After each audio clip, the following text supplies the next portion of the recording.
연하가 숨겨온 출생의 비밀, 산신령과 얽힌 오래된 전설. 무당집에서 돌아온 뒤부터 덕수는 점점 잠을 이루지 못했습니다. 그날 밤 내가 버린 건 사람이 아니었으니까. 무당의 마지막 말이 계속 머릿속을 맴돌았습니다. 덕수는 애써 믿지 않으려 했습니다. 말도 안 되는 소리야. 하지만 이상한 일은 계속 이어졌습니다. 밤마다 피리 소리는 더 가까워졌고 눈밭 위엔 여전히 정체 모를 발자국이 나타났습니다. 심지어 마을 사람들 중 몇몇은 새벽 산길에서 하얀 옷을 입은 여인을 봤다고 수군거리기 시작했습니다. 덕수는 점점 두려워졌습니다. 그리고 바로 그 무렵 월암리의 한 떠돌이 약초꾼이 나타났습니다. 그는 흰 수염이 허리까지 내려온 늙은 사내였고 등짐엔 온갖 약초와 말린 뿌리들이 가득 실려 있었습니다. 사람들은 그를 백노인이라 불렀습니다.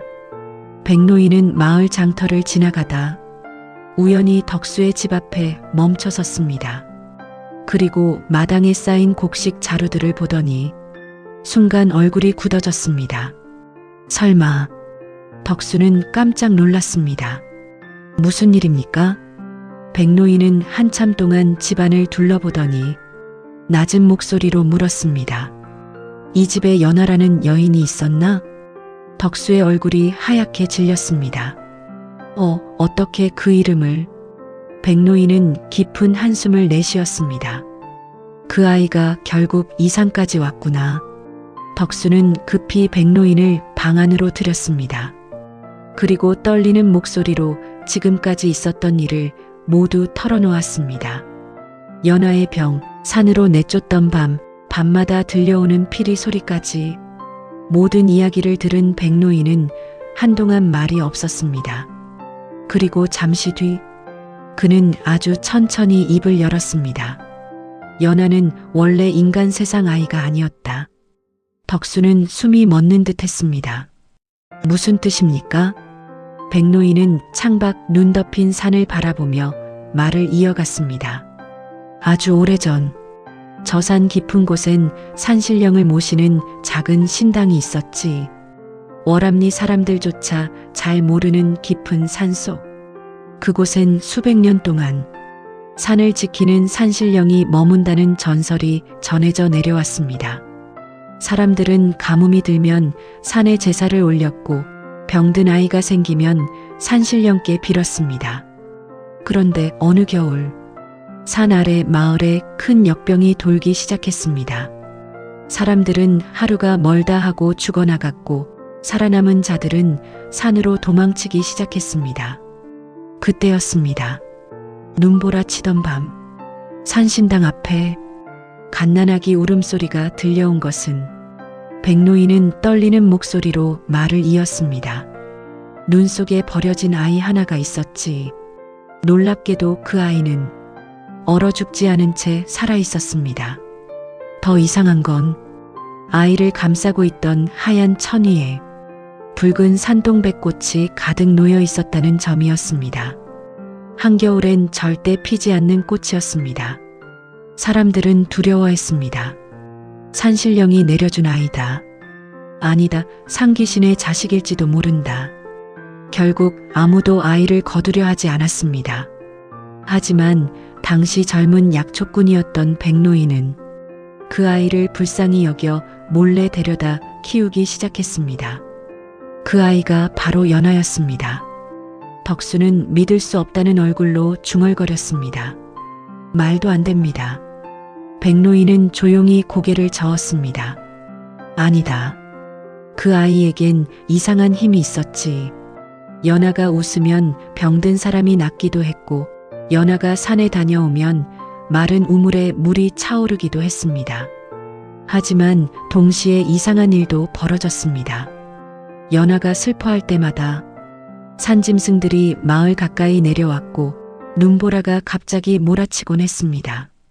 사람들은 점점 연하를 두려워하기 시작했습니다. 그래서 백노인은 연하를 데리고 다른 마을로 떠났습니다. 그 아이는 평생 자기 정체를 숨기고 살아야 했다. 덕수의 손끝이 떨리기 시작했습니다. 백노인은 깊은 한숨을 내쉬었습니다. 연아는 누구보다 착한 아이였다. 자신 때문에 사람들이 불행해질까봐 늘 두려워했지. 그래서 연아는 자신의 과거를 아무에게도 말하지 않았습니다. 심지어 남편인 덕수에게조차. 덕수는 멍하니 앉아 있었습니다. 그동안 자신이 알았던 연아가 전혀 다른 사람처럼 느껴졌기 때문입니다. 그때였습니다. 백노인이 갑자기 덕수의 손목을 꽉 붙잡았습니다. 잘 들어라.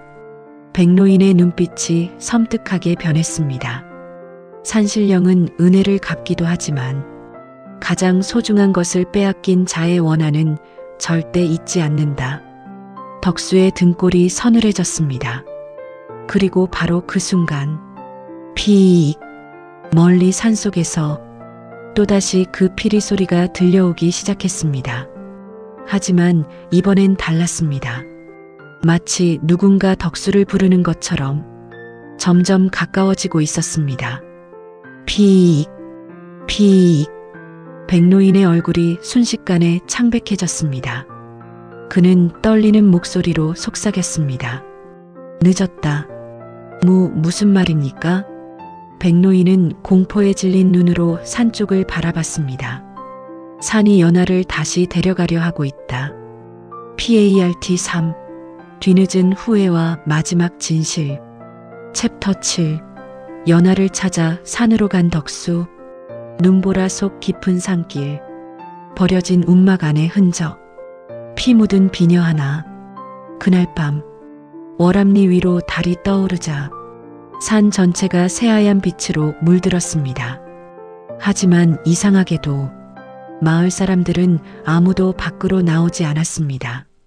모든 집 문이 굳게 닫혀 있었고 개들조차 낑낑거리며 숨죽이고 있었습니다. 왜냐하면 모두가 들었기 때문입니다. 피익, 피익. 산속에서 울려 퍼지는 그 피리 소리를 덕수는 초가집 안에 홀로 앉아 있었습니다. 무당의 경고도 백노인의 말도 머릿속을 떠나지 않았습니다. 달이 가장 높이 뜨는 밤엔 산에 가지 마라. 산이 연아를 다시 데려가려 하고 있다. 하지만 덕수는 더 이상 견딜 수 없었습니다. 연아가 살아있는지 아니면 정말 상귀신이 된 것인지 직접 확인하고 싶었습니다. 무엇보다도 가슴속 깊은 곳에서 자꾸 후회가 밀려왔습니다. 내가 너무했어. 덕수는 떨리는 손으로 도끼와 호롱불을 챙겼습니다. 그리고 문을 열었습니다. 기익. 차가운 바람이 얼굴을 후려쳤습니다. 산 위에서는 눈보라가 미친 듯 몰아치고 있었습니다. 휘잉. 하지만 그 순간 멀리 산길 위로 하얀 그림자 하나가 스쳐 지나갔습니다. 덕수의 심장이 철렁 내려앉았습니다. 연아? 그 그림자는 마치 덕수를 기다리듯 천천히 산 위쪽으로 걸어가고 있었습니다. 덕수는 홀린 사람처럼 그 뒤를 따라가기 시작했습니다. 사각사각. 눈이 무릎까지 차오르는 깊은 산길. 찬바람은 살을 애듯 매서웠고 나무들은 검은 그림자처럼 흔들리고 있었습니다. 하지만 이상하게도 덕수는 길을 잃지 않았습니다. 눈밭 위엔 작은 맨발 자국이 이어져 있었기 때문입니다. 사각사각. 그 발자국은 분명 연아의 것이었습니다. 덕수는 숨을 몰아쉬며 계속 산을 올랐습니다. 그러던 순간 멀리서 또다시 피리 소리가 들려왔습니다. 피익, 피익. 이번엔 너무 가까웠습니다. 마치 바로 귓가에서 누군가 부는 것 같았습니다. 덕수는 겁에 질려 주위를 둘러봤습니다. 하지만 사방엔 눈보라뿐. 그런데 바로 그때였습니다. 나무들 사이로 작은 불빛 하나가 보였습니다. 산속 움막이었습니다. 연아를 내쫓던 바로 그날 밤 덕수가 대충 만들어 두었던 버려진 움막. 덕수는 떨리는 걸음으로 움막 안으로 들어갔습니다. 기익. 문이 열리자 싸늘한 냉기가 밀려왔습니다. 움막 안은 어둡고 조용했습니다. 하지만 누군가 최근까지 머물렀던 흔적이 남아 있었습니다. 한쪽엔 꺼져가는 화롯불 자국이 있었고 낡은 이불 위엔 아직 사람 체온 같은 온기가 남아 있었습니다. 그리고 구석엔 산에서 캐온 약초들이 가지런히 놓여 있었습니다. 덕수의 눈동자가 흔들렸습니다. 연아야. 그 순간 움막 한쪽에서 기침 소리가 들렸습니다. 콜록, 콜록. 덕수는 깜짝 놀라 고개를 돌렸습니다. 하지만 그곳엔 아무도 없었습니다. 대신 벽 아래 붉은 핏자국이 길게 번져 있었습니다. 덕수는 떨리는 손으로 바닥을 만졌습니다. 핏자국은 아직 완전히 마르지 않은 상태였습니다. 연아가 살아있다는 뜻이었습니다. 덕수는 미친 듯 움막 밖으로 뛰어나왔습니다. 연아야. 하지만 대답은 없었습니다. 오직 눈보라와 피리 소리만이 산속을 메우고 있었습니다. 피익, 피익. 그때였습니다. 덕수의 발끝에 무언가 반짝이는 것이 보였습니다. 눈 속에 반쯤 묻혀있는 붉은 비녀 하나. 덕수는 떨리는 손으로 그것을 집어들었습니다. 순간 그의 얼굴이 새하얗게 질렸습니다. 그 비녀는 분명 연아의 것이었습니다. 가난한 살림 속에서도 연아가 가장 아끼던 붉은 산동백 비녀. 하지만 더 끔찍한 것은 비녀 끝에 검붉은 피가 묻어 있다는 사실이었습니다. 덕수의 손이 떨리기 시작했습니다. 설마. 그 순간 뒤쪽 숲에서 누군가 웃는 소리가 들려왔습니다. 후후후. 덕수는 얼어붙은 채 천천히 뒤를 돌아봤습니다. 그리고 그는 보았습니다. 새하얀 눈보라 사이 나무들 틈에서 자신을 바라보고 있는 하얀 소복 차림의 여인 하나를. 긴 머리카락이 바람에 흩날리고 있었습니다. 그리고 그녀의 손엔 검은 피리 하나가 들려 있었습니다. 덕수는 숨조차 쉬지 못했습니다. 연아? 하지만 여인은 대답하지 않았습니다. 그저 슬픈 눈빛으로 덕수를 바라볼 뿐이었습니다. 그리고 바로 그 순간 휘잉. 거대한 눈바람이 몰아치며 여인의 모습이 순식간에 사라져버렸습니다. 덕수는 그대로 눈밭 위에 주저앉았습니다. 그리고 그제야 깨닫기 시작했습니다. 자, 챕터 8. 마침내 밝혀진 비밀. 연아가 끝까지 숨긴 이유. 남편을 위해 감춰온 진실. 덕수의 오열. 덕수는 한동안 눈밭 위에 무릎 꿇은 채 움직이지 못했습니다. 손엔 아직도 피 묻은 붉은 비녀가 들려 있었습니다. 휘잉. 눈보라는 점점 거세지고 피리 소리는 멀어졌다 가까워지기를 반복했습니다. 하지만 덕수의 머릿속엔 방금 본 연아의 슬픈 눈빛만 남아 있었습니다. 왜? 덕수는 떨리는 목소리로 중얼거렸습니다. 왜 나를 그런 눈으로 본 게냐? 그 순간이었습니다. 뒤쪽 숲에서 희미한 불빛 하나가 흔들리기 시작했습니다. 덕수는 화들짝 놀라 몸을 돌렸습니다. 눈보라 사이로 누군가 천천히 걸어오고 있었습니다. 등에 약초 망태를 맨 백노인이었습니다. 백노인은 덕수를 보자 깊은 한숨을 내쉬었습니다. 결국 올라왔구나. 덕수는 다급하게 백노인의 팔을 붙잡았습니다. 연아를 봤습니다. 분명 살아있었어요. 대체 무슨 일이 벌어지고 있는 겁니까? 백노인은 잠시 눈을 감았습니다. 그리고 아주 무거운 목소리로 말했습니다. 이제는 알려줘야 할 때가 된 모양이군. 눈발이 거세게 휘날리는 산속. 백노인은 오래된 바위 아래 덕수를 앉혔습니다.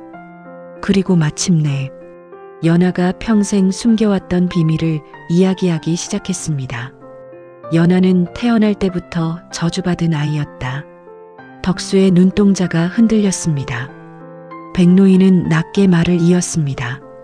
아니, 정확히는 산이 선택한 아이였지. 오래전 월암리엔 큰 재앙이 있었다고 했습니다. 역병과 가뭄이 몇 해째 이어지며 사람들이 굶어 죽기 시작했습니다. 그때 산속 신당의 무당은 산신령의 계시를 받았다고 말했습니다. 산은 인간의 욕심에 분노했다. 한 아이가 산의 애군을 대신 짊어져야 한다. 그리고 바로 그 겨울 눈 속에서 발견된 아이가 연하였습니다. 사람들은 두려워했습니다. 하지만 동시에 믿었습니다. 그 아이가 살아있는 동안만큼은 마을에 더 큰 재앙이 오지 않는다고. 덕수는 떨리는 목소리로 물었습니다. 그게 무슨 뜻입니까? 백노인의 얼굴이 어두워졌습니다. 연하는 평생 사람들의 애군을 대신 받아내며 살아온 게다. 덕수는 숨이 멎는 듯 했습니다. 연하가 자주 아팠던 이유, 갑자기 피를 토하던 이유, 밤마다 혼자 산으로 향했던 이유, 모든 것이 이어지기 시작했습니다.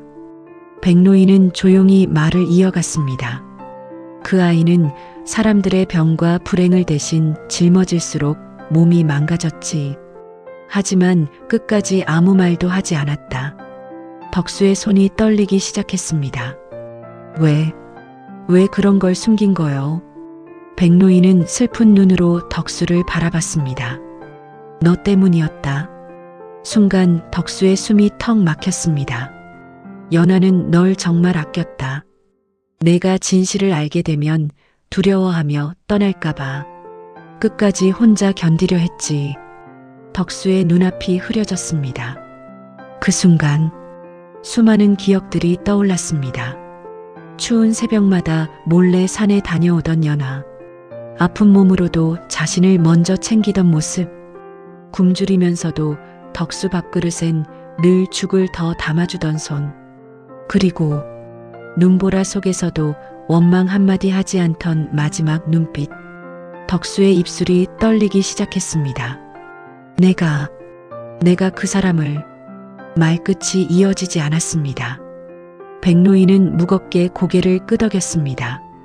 그래, 넌 평생 널 지켜주던 사람을 스스로 버린 게다.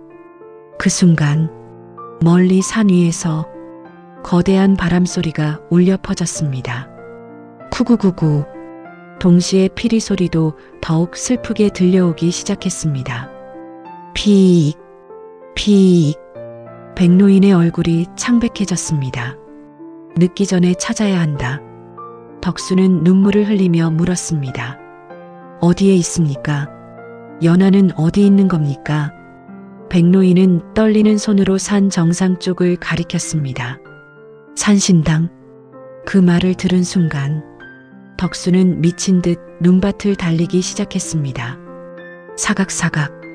눈은 허리까지 차올랐고 차가운 바람이 얼굴을 때렸지만 덕수는 멈추지 않았습니다. 연하야, 연하야. 그의 목소리가 산속에 메아리 쳤습니다. 그리고 마침내 눈보라 사이로 낡은 산신당 하나가 모습을 드러냈습니다. 덕수는 숨을 몰아쉬며 안으로 들어갔습니다. 기익. 어두운 신당 안, 희미한 촛불 아래 연하가 조용히 앉아 있었습니다. 새하얀 소복 차림, 창백한 얼굴, 그리고 그녀의 입가엔 붉은 피가 번져 있었습니다. 덕수는 그대로 무너져 내렸습니다. 연하야. 연하는 천천히 고개를 들었습니다. 그리고 슬프게 웃었습니다. 결국 오셨네요. 덕수는 눈물을 흘리며 연하에게 다가갔습니다. 미안하다. 내가 잘못했다. 내가 널 버렸어. 덕수의 목소리는 흐느낌으로 끊어졌습니다.